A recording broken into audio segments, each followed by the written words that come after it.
Hello everyone, welcome back to Smart Steno. Here is a dictation of transcription number 5 of Kailash Chandra dictations. Get ready, start. The Industrial Policy Resolution of 1948 was good so far as it went, but unfortunately the spirit of it could not be understood or appreciated by the common man in this country. So, a new orientation of this policy was given, and the Honorable Prime Minister, after his return from China, publicly declared that the future policy of the country, or rather the future pattern of society, will be the socialist pattern.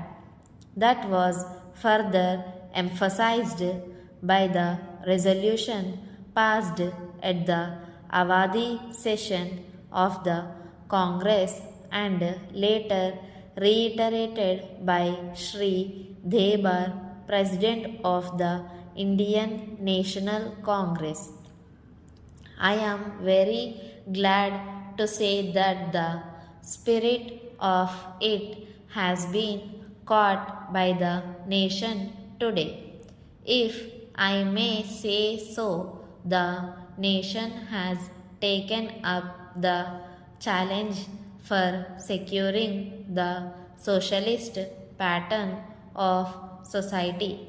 It behoves all sections, both inside this house as well as outside, without having mutual recriminations, to try and propagate in a sincere manner and establish the socialist pattern of society indicated by the statements of the great leaders of our country. It may be relevant and pertinent if I refer to a few sentences from the memorandum presented on the 4th June 1939 by our Prime Minister, who was the chairman of the All India Planning Committee, which came into existence when there was provincial autonomy in the provinces. On pages 39 and 40 of that report, he stated, "It is clear that the drawing up of a comprehensive national plan becomes clearly an academic exercise with no relation to reality unless the planning authority or those to whom it is responsible are in a position to give effect to the plan. If this authority is powerless or circumscribed or restricted and has limited activities, it cannot plan. An essential prerequisite for planning is thus complete freedom and independence for the country and removal of all outside control. This implies that the country possesses in itself full sovereign authority to take any measures, adopt any policies, and form any relations with other countries as may seem best to its governing authority in the interests of the country and its people.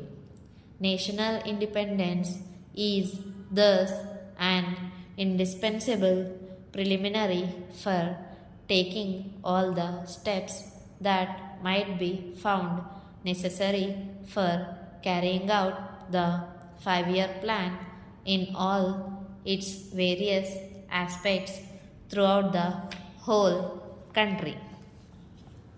At the present moment, it is clear that not only have we in India no national independence, but we are hedged in and obstructed by numerous restrictions, limitations, safeguards, and reservations which block the path to planning and progress. Our plan for national development must therefore be drawn up for a free and independent India. Thanks to the sacrifices made by millions of our countrymen and countrywomen under the leadership of the father of the nation, Mahatma Gandhi, we have today secured complete sovereign political independence at a time when the nations of the world were engaged in the bitterest struggle using all the weapons of destruction. If, therefore, we have secured political independence during the period of a quarter of a century, it should not be difficult, especially when we are today masters in our own country, to secure a socialist pattern of society as has already been indicated. But it requires the assistance, the propaganda, the active work of all those who are interested in this. I am sure so long as my honorable friends, the minister, the deputy minister, and the other minister who represent the Commerce and Industry Ministry can give us an assurance that the capitalist pattern would be avoided, some of us who believe in a cent% socialist democracy give an undertaking that certainly totalitarian policy will not be introduced in this country, because we have believed all along during the fight that we have given to the British government when we secured political independence that we shall try to maintain democracy undiluted and a socialist democracy at that.